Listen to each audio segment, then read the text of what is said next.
Benevolence, dear mortals, you can call me Whimsical William. Welcome to my channel.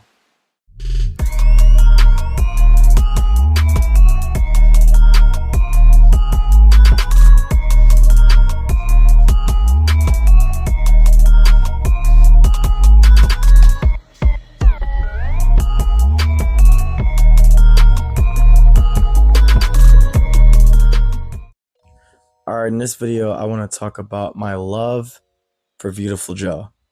I think that Viewtiful Joe is a seriously underrated game, especially right now. It originally came out for the GameCube and then was later ported to the PS2. And once I learned about how Viewtiful Joe was ported, I really didn't like the way Capcom did it. I feel some type of way about the PlayStation port, but I have it because when you beat the game, you can play as Dante from Devil May Cry. And I love the connection with the Capcom games. You know, you got Devil May Cry, Viewtiful Joe, you got Okami, you got Street Fighter, you got Resident Evil. And then there's a connection with Bayonetta as well, because a lot of the people that worked on Resident Evil and Viewtiful Joe ended up working on Bayonetta, and they ended up starting the company Platinum Games, which is really cool. But we're here to talk about Viewtiful Joe. So I only have like 3 different games of Viewtiful Joe. I plan on getting the 4th game at some point. It's not a must. Honestly, this is the definitive one to have Viewtiful Joe 1 for the GameCube. But I love Viewtiful Joe 2, and I really want to get this for the GameCube as well. Then we got this for the PSP. I love the PSP. I think it's a great handheld console. The only handheld console that was able to go toe-to-toe with the Nintendo handheld consoles. It didn't win, but it really made Nintendo sweat. It made Nintendo think, we gotta do something because they destroyed us in the home console war, so we gotta make sure that we continue to win the handheld, segment. And they did. But I like console wars because it makes these game companies do more and fight for the consumer more than they would have if they had no competition. And I feel this generation and the last generation, PlayStation has gotten complacent and really comfortable. And I'm hoping that another game company can just make PlayStation uncomfortable again. When PlayStation is uncomfortable, they tend to really think on their toes and make really interesting things. But I'm going on tangents. We're here to talk about Viewtiful Joe. What makes Viewtiful Joe great, and why is it my favorite game? Well, Viewtiful Joe really doesn't do anything brand new or extraordinary. I'm a gamer and a person that really likes style. That's why I like Devil May Cry. That's why I like a lot of the things that I like. I'm really into style. Function over form, yes, but it has to have style. Viewtiful Joe has a style that's just really not matched by a lot of other games. It's a side-scroll beat 'em up. It's got Zelda-level puzzles. It's difficult.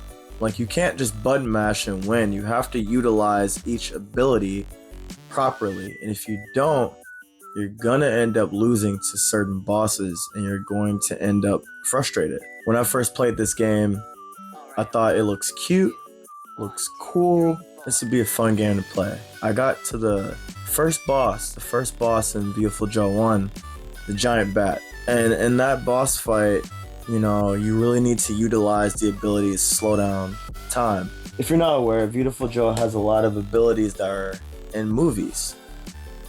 This guy, he can slow down time. This is a really beat up case.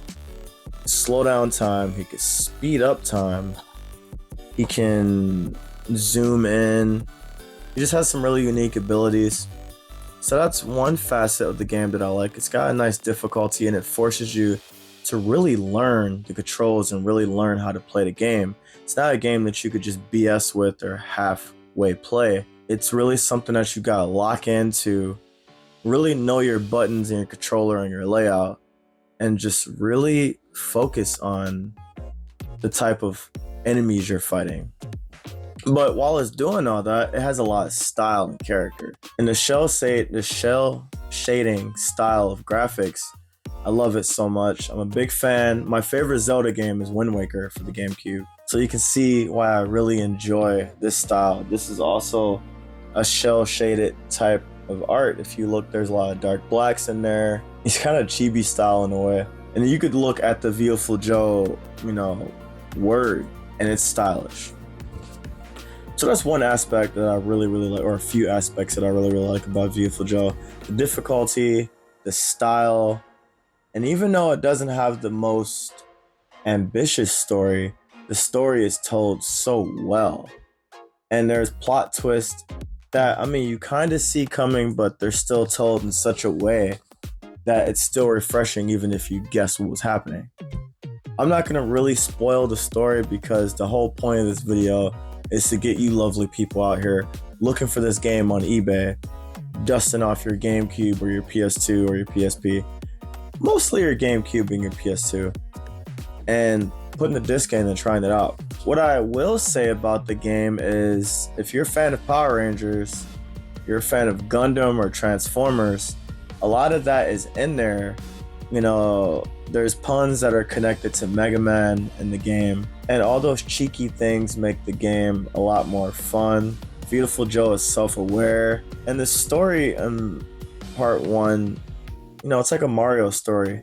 Gotta save the damsel in distress, gotta save the princess. Overdone, not really my favorite type of story, but Viewtiful Joe is such a unique character on this journey that it's really fun seeing him try to figure out how to save the girl. Now, Viewtiful Joe 2, I really like Viewtiful Joe 2 to the point where I want to buy it twice. I want to get it for the GameCube as well.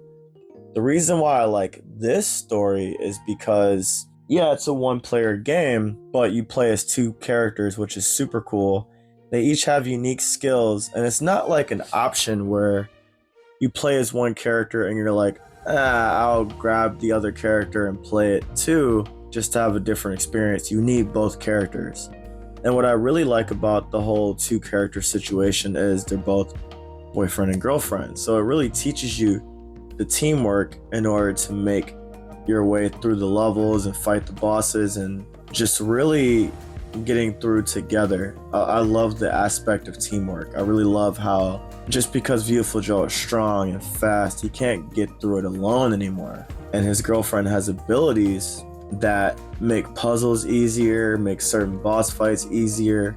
They both have their own personalities. Viewtiful Joe is kind of ADHD, like he's going on tangents, going all over the place, like your boy. And he really needs someone there to keep him on track. But Viewtiful Joe is also fearless.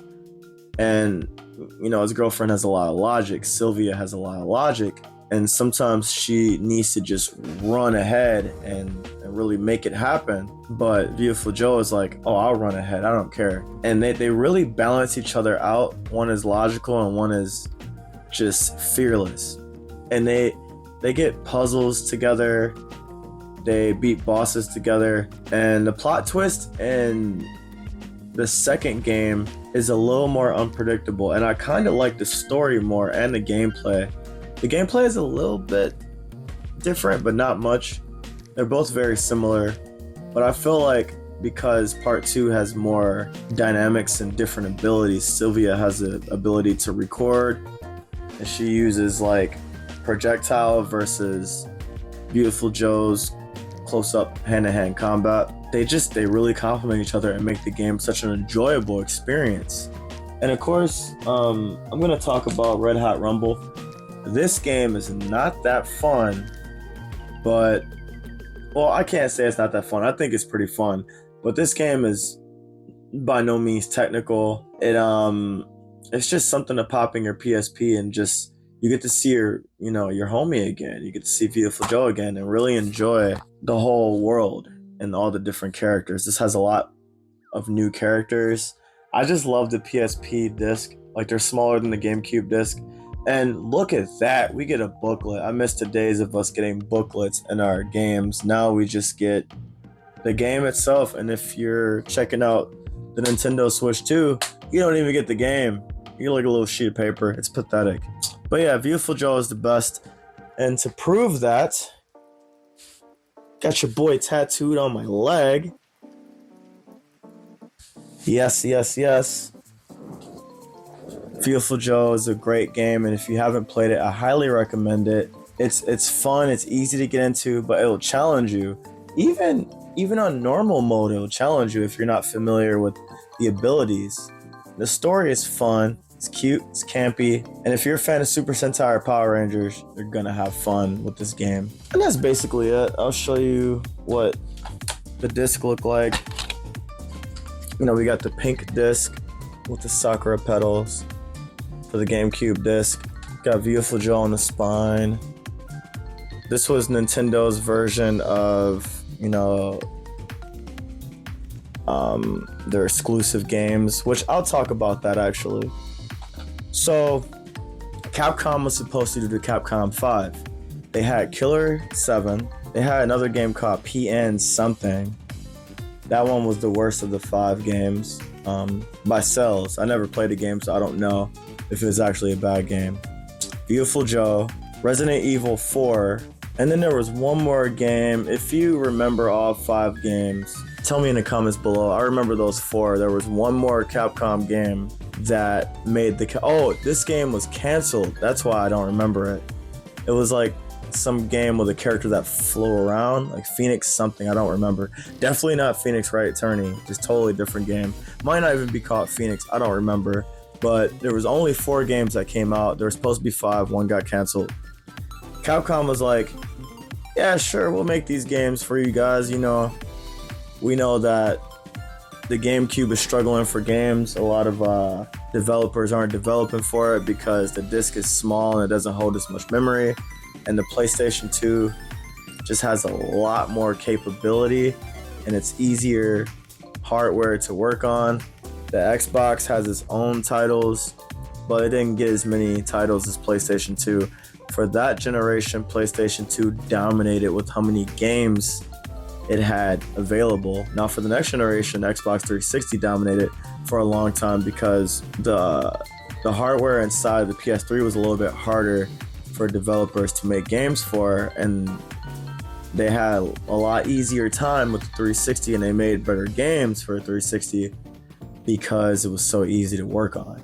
And the Wii was just like, we're doing something different. We're in our own lane. We don't care. We're doing motion controls and everything else. And developers didn't always feel like working with the motion controls either. So the 360 was the one that got most of the games that generation. Eventually, developers figured out how to work with the PS3, and later on, when they had like the super slim version, they started getting more games. We're not talking about console wars and generations though. We're talking about Viewtiful Joe. So Viewtiful Joe is supposed to be an exclusive, and then Capcom was like, yo, we can make more money if we let, you know, PlayStation have ports. And sadly, none of the ports for PS2 were as good quality as the originals that they were made for. So Killer 7, Viewtiful Joe, and Resident Evil, they all look better on the GameCube, which is incredible because the PS2 has so much more power.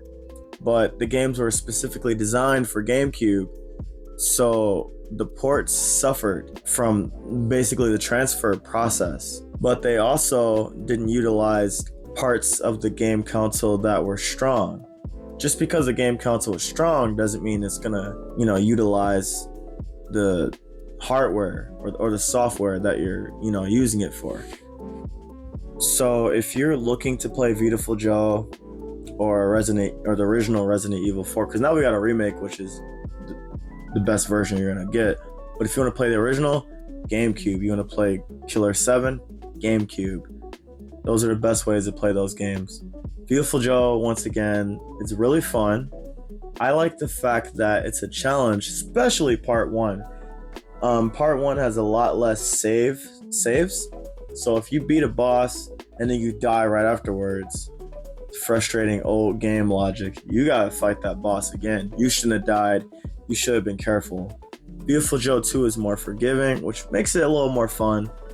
Part 1 is more frustrating, and it's fun, but you can't relax. You gotta be on top of your health, your abilities, and what enemies are around. If you are around enemies that you're not comfortable with dodging and attacking, you're gonna die a lot. So you gotta avoid those. And the cool thing about Viewtiful Joe, it's not an RPG, so you're not leveling up, so you don't have to fight every enemy. But it's good to fight every enemy because you get like coins and stuff like that from defeating them, and you get a repetition, you get practice, and you get better at dodging. And the way you dodge in the game is cool because it is a side scroll beat 'em up. So you'll see like a little red, yellow, and orange skull that pops up, and then you press up or down on the joystick and you dodge the attack. And if you're in slow motion, it gets easier to dodge an attack, and if you're going fast, it gets harder. So some of your abilities will work against you, which is really fun because it doesn't let you button mash. This is a game that punishes you for button mashing.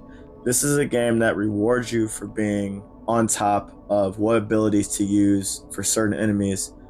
And sometimes you just don't need an ability. Sometimes you just fight. But yeah, that's Viewtiful Joe. Oh, I didn't show you the disc for Viewtiful Joe 2. Nothing special. Basically just the cover. And once again, you get a booklet. These older booklets were in black and white, which I find charming. Got more Capcom games. Clover Studio, same studio that worked on, I think it's the same studio that worked on Okami. You got the memory card holder. That's very nostalgic. Love that. But yeah, this game is awesome. The voice acting is really campy, really cute, really fun. And if you haven't gotten the chance to play this game, I highly recommend it. It's my favorite game of all time. All the Grand Theft Autos, the Call of Duties, the weird Katamari games, all the weird and cool games out there. This is my favorite. I have such a good time. I try to play it at least once a year just to go back, and I think you should too. With that being said, thank you so much for checking out another video. We're on the road to 1,000 subscribers. If you haven't already and you feel like it, subscribe. It will help me out a lot, and I'll see you in the next video. Peace.